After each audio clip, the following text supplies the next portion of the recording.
Às vezes eu me pego pensando num experimento mental interessante. Imagine que dois alienígenas. Eu fiz cinco como.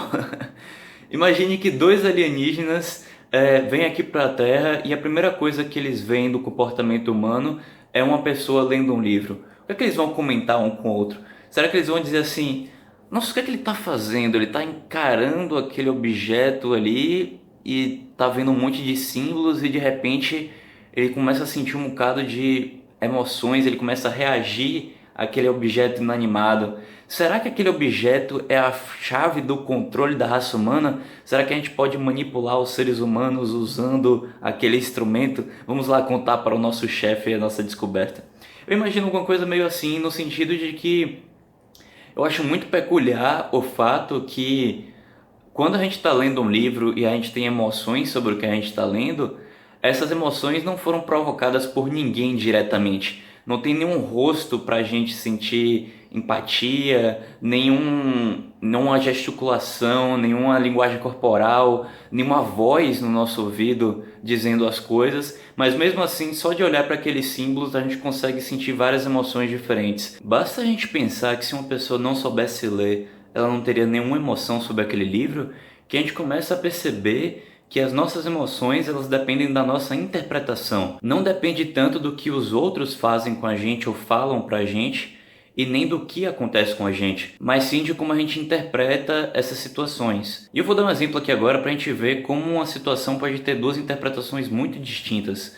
Vamos supor que alguém que você gosta muito acabou de superar um estágio avançado de câncer. Você pode ficar feliz de pensar que essa pessoa acabou de superar uma doença terrível e de como ela vai conseguir perceber a vida dela agora com muito mais intensidade para ela ter experienciado uma quase morte, digamos assim, né? Ou você pode ver isso como uma tristeza muito grande em que essa pessoa, mesmo tendo sobrevivido, ela sofreu muito, ela passou por uma situação muito difícil, às vezes sem merecer.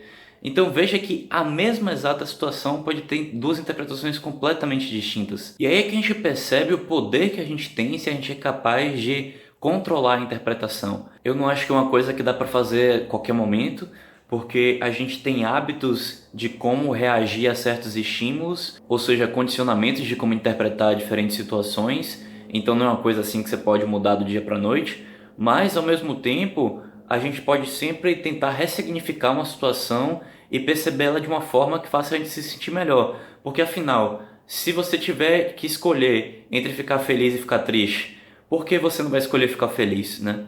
Você não tem como mudar a situação do que aconteceu. Se te assaltarem e levarem seu celular, por exemplo, você pode ficar muito revoltado que levaram seu celular, ou você pode ficar grato que pelo menos você saiu com vida. E com isso eu não estou querendo dizer que a situação é justa ou que você está errado se você ficar puto nessa situação. Eu estou apenas dizendo que a gente pode escolher a forma como a gente vai interpretar. E eu acho que isso entra um pouco também no tema do perdão. Saindo rapidamente nessa tangente aqui, quando a gente perdoa alguém, não é sobre relevar o que a outra pessoa fez e ignorar que não aconteceu. É sobre a gente não guardar ressentimento sobre aquele ato, porque o ressentimento ele consome a gente. Então acaba que o perdão é uma coisa que se faz mais para você do que pelos outros, né? E eu acho que é a mesma questão da interpretação, no sentido de que esse exemplo do assalto não é sobre achar que agora tá ok todo mundo ser assaltado, mas é sobre se você tem a opção de não se sentir mal com aquilo, de continuar a sua vida, por que não escolher isso, né? Por que não interpretar dessa forma? E às vezes quando eu faço esses vídeos, eu imagino que às vezes pode soar como se eu estivesse dando lição de moral, mas muitas vezes eu faço esses vídeos pensando em algo que eu quero dizer para mim mesmo. Porque uma grande dificuldade que eu estou tendo atualmente é como interpretar as coisas como uma escolha minha e não como uma obrigação.